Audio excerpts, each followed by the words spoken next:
game is sports. Sports. I like sports. Sports. Sports is a sport. Sports. Hey everyone, welcome to another edition of the Daily Aztec Sports Talk. I am Matt. And I am Pat. We're going to kick things off with a quick look back at San Diego State football's 35-21 win over Idaho last Saturday at the Q. Matt, start this one off. First half wasn't very good for Aztec fans. The first two drives were good because SDSU scored, but Idaho also scored in their first two possessions. So it was 14-14, and then SDSU didn't score for the rest of the half. So they entered halftime against the Idaho Vandals, one of the worst teams in the country, tied at 14.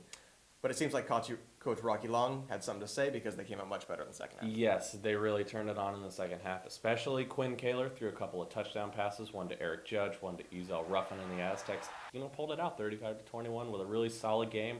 No turnovers, 9 of 14 on third downs, and only 4 penalties.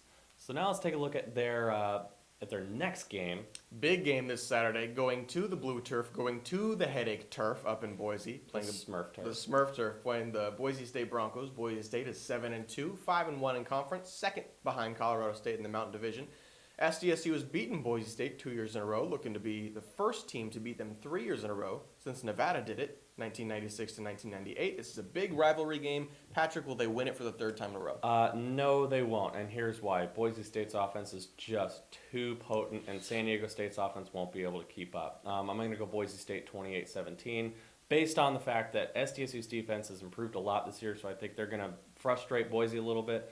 But I think SDSU's offense is going to be a little bit more frustrated. It's going to be cold. I know Rocky Long said that the cold doesn't matter, but as soon as you're a wide receiver trying to catch a football with cold hands, it's going to be tough. Yeah. 28-17 Broncos. What about you?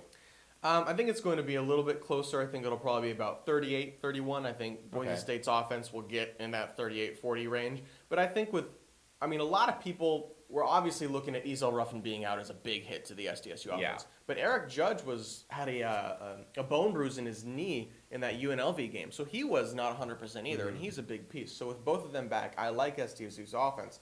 But Boise State's offense has scored the most points per game since 2000 of any team in the country, more than University of Oregon.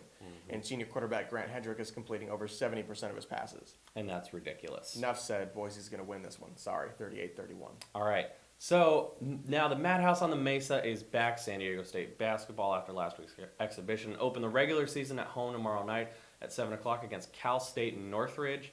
Matt, this looks like it's going to be a blowout. SDSU is going to win this game very, very big. CSUN doesn't even have all their players because 7 are going to be not at the game due to team rule violations. So I don't know what those are. But Patrick, we can only speculate. Yeah, we can only speculate. But so with the outcome not very much in question, Patrick, give us a bold prediction for tomorrow's game. San Diego State will make a 3-pointer on Friday night. And that 3-pointer will be made by Trey Kell. You're going bold here. I know. You heard it right. San Diego State will make a 3-pointer tomorrow night. Okay. What's your bold prediction? Kevin Szabo will get at least 5 assists. Ooh, I like it. The freshman point guard played well in the exhibition game, but I don't think he played quite as well as he wanted to. And we saw in that game, he's really never looking to shoot. He can shoot, but he really only looked to shoot about 2 times in that entire game, and he played over 20 minutes. Yeah. So I'm looking for him to finally connect on those assists with his teammates, and I think that he's going to get at least 5. That's my bold prediction. All right. Well, thank you very much for tuning in, and now it's time for Rock'em Sock'em Robots. Is that how you pronounce it? I think it is, and I'm the defending champion 2 times, Patrick. Yeah. That's just not going to happen. I am the Lakers. 3-peat. Bye.